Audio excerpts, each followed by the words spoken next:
e o nosso trabalho é sobre as propriedades mecânicas dos metais. Dividimos a apresentação em 3 partes, com introdução, desenvolvimento, em que será apresentadas as principais propriedades com alguns exemplos, e a conclusão. Bom, os estudos das propriedades dos materiais, elas são recentes, surgindo conhecimento teórico e científico em que foi possível entender a relação entre os elementos estruturais, os materiais e suas propriedades.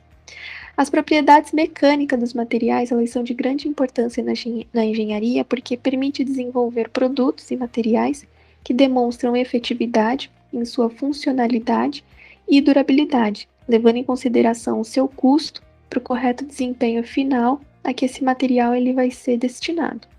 Então, sabendo da importância das propriedades, o engenheiro ele deve ser capaz de compreender a relação entre o comportamento mecânico, as estruturas dos metais e suas propriedades, com o intuito de identificar a escolha do material para uma determinada aplicação, assim como para um projeto e fabricação do componente em diversas condições de uso, como desgaste, deformabilidade, temperatura.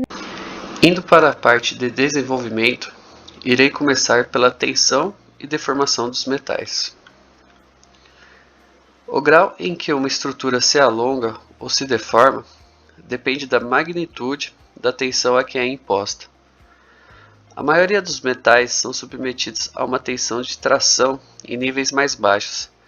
Tensão e deformação são proporcionais entre si de acordo com a seguinte relação, mais conhecida como a lei de Hooke, onde a tensão é igual ao módulo de elasticidade vezes a deformação específica. Através do gráfico tensão e deformação a seguir, é possível obter e analisar múltiplos parâmetros, entre eles o módulo de elasticidade, tensão de escoamento, dureza, tenacidade e resistência à tração. Todos eles serão explicados na sequência. Módulo de elasticidade. Callister define que o módulo de elasticidade é a rigidez ou a resistência do material à deformação elástica. É a razão entre a tensão e a deformação na direção da carga aplicada, sendo a máxima tensão que o material suporta sem sofrer deformação permanente. Ou seja, quanto maior for o módulo, menor será a deformação elástica resultante da aplicação de uma tensão, e mais rígido será o material. De acordo com Garcia, o módulo de elasticidade pode ser determinado através das forças de ligação entre os átomos de um metal.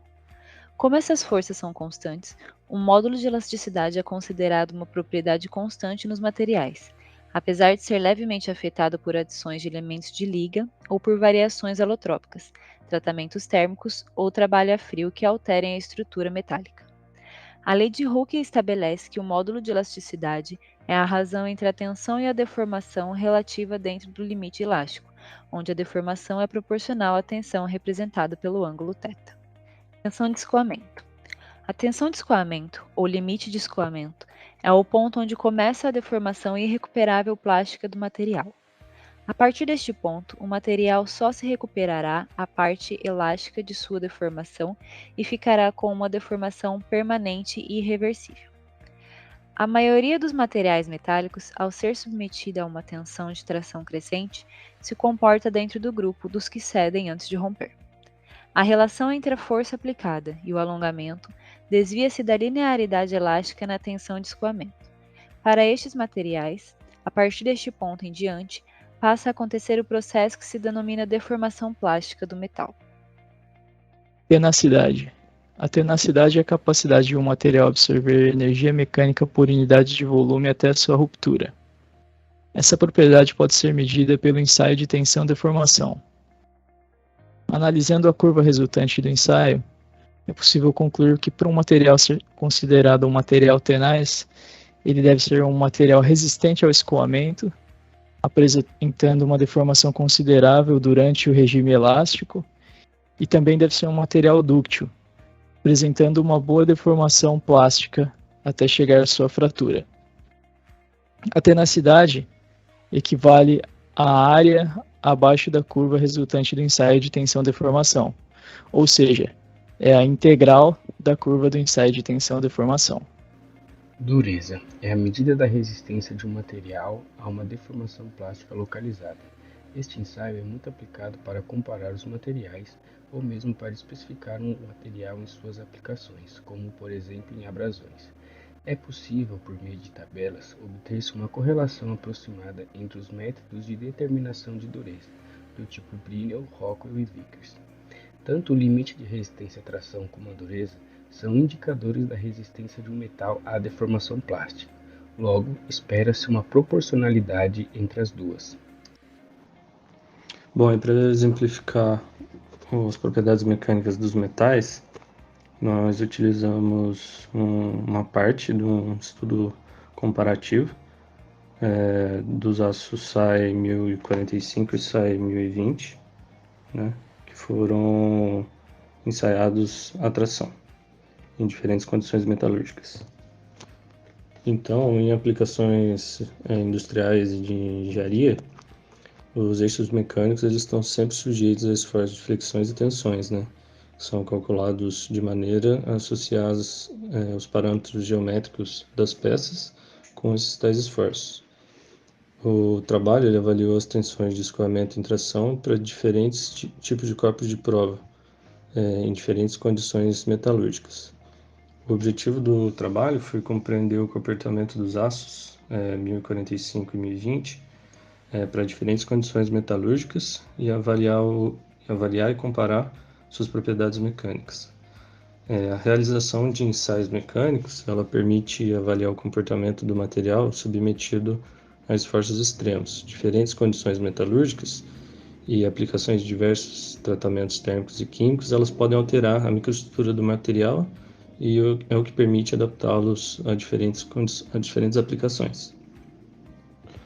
O ensaio de tração, como mostrado na imagem do corpo de prova com extensômetro, ele permitiu extrair informações como a tensão de escoamento e o limite de resistência à tração para os aços apresentados. Foram utilizados corpos de prova com 9,5 mm de diâmetro e 200 mm de comprimento dos aços SAE 1045 laminada quente e trifilada frio, assim como do aço 1020 laminada quente e trifilada frio. E suas composições encontram-se dentro das especificações industriais, como mostrado pela tabela, que não apresenta grandes variações entre os mesmos aços. Foram realizados 5 ensaios para cada um dos 6 tipos de corpos de prova diferentes, sendo que no aço SAE 1045 foram realizados tratamentos térmicos. Então, o aço trefilado a frio ele foi submetido a um tratamento térmico de têmpera e revenimento, e o aço laminado a quente recebeu o tratamento térmico de normalização, como é mostrado na tabela das quantidades e condições metalúrgicas dos aços. A têmpera foi realizada a temperatura de austenitização de 890 graus Celsius por 24 minutos, com resfriamento à água.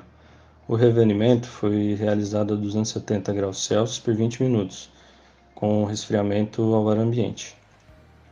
Já a normalização ela foi realizada a temperatura de austenitização de 890 graus Celsius por 24 minutos, resfriada ao ar ambiente. Para o ensaio de tração, foram empregados os parâmetros com a conformidade da norma técnica BNT NBR ISO 6892-1, exemplificada na imagem. E os ensaios eles foram realizados em uma máquina de ensaios universais, conforme a figura, e com velocidade de ensaio de 6 mm por minuto até a ruptura. Bom, então a resistência à tração está ligada à relação tensão-deformação de um material. Então é definido como um ponto de escoamento, o ponto onde a curva tensão-deformação ela perde a sua linearidade, como apresentado aqui na imagem. Então, após ultrapassar o limite de resistência ao escoamento, que seria o LRT, a tensão necessária para continuar a deformação plástica nos metais ela vai aumentar até um valor máximo, identificado pela letra M aqui na imagem, que equivale à tensão máxima suportada por um material sob tração. Então, se essa tensão for aplicada e mantida, ocorrerá a fratura. Então, aqui na imagem à direita é mostrado o equipamento utilizado, né? Então, são dois tornos que aplicam tensão ao modelo, puxando e estendendo essa amostra até que haja sua ruptura. A partir do ensaio de tração e com os devidos tratamentos dos dados, os autores conseguiram obter os seguintes dados. Analisando esses dados, é possível observar que o aço SAI 1020, laminado a quente, apresentou o maior alongamento percentual após a fratura e a maior estricção, portanto, evidenciando os efeitos do menor percentual de carbono, e principalmente do processo de fabricação aplicado ao mesmo. Esse material, na condição metalúrgica que se encontra, apresentou a maior ductibilidade e, consequentemente, uma maior capacidade de deformação plástica, propriedade de grande interesse em processo de conformação plástica. Com a realização do ensaio de tração, os autores conseguiram plotar uma curva tensão versus deformação, a qual está sendo mostrada. Por meio desta curva, podemos perceber que a liga que possui a maior resistência mecânica é a SAI 1045, que foi temperada e revelida. E a que possui a maior ductibilidade, como já foi dito anteriormente, foi a liga SAI 1020, laminada a quente. Os autores, através da análise da curva tensão-deformação e da tabela mostrada anteriormente, conseguiram extrair outras informações, como que o processo de trefilação a frio, em comparação à laminação a quente, reduz a capacidade de deformação do material e aumenta a resistência mecânica, o que ocorre pelo fenômeno de encruamento do material, presente no processo de deformação a frio.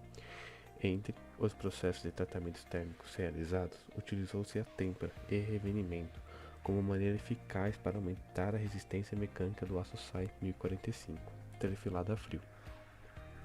Contudo, reduziu-se muito a ductibilidade, tornando-a praticamente nula. O tratamento térmico de revenimento provoca um alívio das tensões internas do material, provocadas pelo tratamento de têmpera. Isso melhora a aplicabilidade do aço, que passou por esse tratamento térmico. O processo de normalização, frequentemente utilizado para alívio de tensões em aços, também utilizado nesse trabalho, não proporcionou alterações na ductibilidade das amostras. Entretanto, o limite de escoamento do material foi diminuído quando comparado ao aço SAI 1045 laminado a quente. Entrando na conclusão, recapitularemos a importância das propriedades estudadas, assim como as consequências do desenvolvimento de um projeto em que as propriedades dos metais e materiais não estejam de acordo com a sua funcionalidade e ambiente. O módulo de elasticidade é determinado para que o material trabalhe sobre seu regime elástico, zona esta que se caracteriza pela porção linear do gráfico tensão por deformação. Quando ultrapassa-se esse regime de linearidade, o material atingirá o seu limite de escoamento, onde temos predominantemente a fase plástica do material e formação da banda de Luders. Como vimos, a tenacidade é uma propriedade mecânica dos metais onde há absorção de energia, indicando assim a sua resistência, quando lhe é aplicada uma força de tração. Nos objetos com elevada tenacidade, as moléculas apresentam alta coesão entre si. Já a dureza, ela vai determinar o quanto o material resiste às deformações permanentes quando uma força é aplicada. Deve-se respeitar as propriedades mecânicas dos metais para que se obtenha sucesso no desenvolvimento dos projetos. Ou senão, teremos novos casos de falhas estruturais, como a queda da ponte Tyne no Reino Unido, onde foi-se projetada para a passagem de um trem e acabou cedendo, ou ao evento da ponte Tacoma Narrows, famosa pela oscilação causada devido ao planejamento do projeto não prever a velocidade dos ventos que por ali circulavam.